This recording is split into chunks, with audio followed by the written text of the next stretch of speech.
क्या आप जानते हैं एक ऐसे योद्धा की कहानी जिसने अपनी भूमि और सम्मान की रक्षा के लिए एक विशाल साम्राज्य को चुनौती दी? ये कहानी है महाराणा प्रताप सिंह की। टाइटल: महाराणा प्रताप सिंह की गाथा।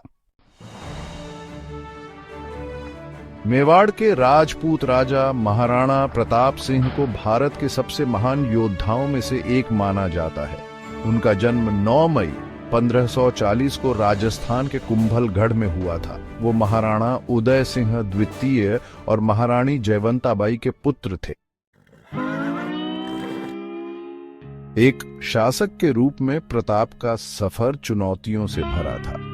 अपने पिता की मृत्यु के बाद उन्होंने मुगल बादशाह अकबर के विशाल साम्राज्य के विस्तार के बीच गद्दी संभाली।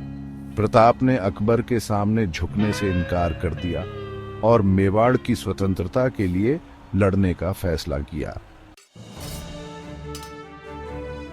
प्रताप के जीवन की सबसे महत्वपूर्ण घटनाओं में से एक थी हल्दी घाटी की लड़ाई।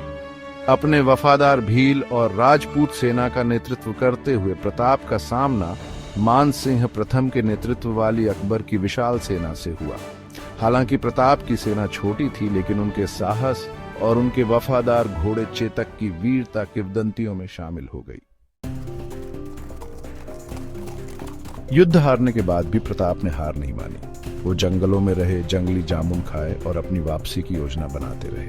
उनकी दृढ़ता ने उनके लोगों को अपनी भूमि के लिए लड़ते रहने के लिए प्रेरित किया।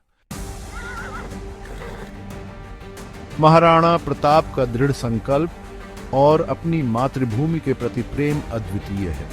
1597 में अपनी मृत्यु से पहले उन्होंने मेवाड़ के अधिकांश हिस्सों को पुनः जीत लिया था। आज वो साहस, देशभक्ति और स्वतंत्रता की भावना का प्रतीक है। महाराणा प्रताप की कहानी हमें याद दिलाती है कि सच्चे नेता कभी हार नहीं मानते। आपका पसंदीदा ऐतिहासिक नायक कौन है? हमें कमेंट में बताएं। महान नायकों की और कहानियों के लिए लाइक, शेयर और सब्सक्राइब करें।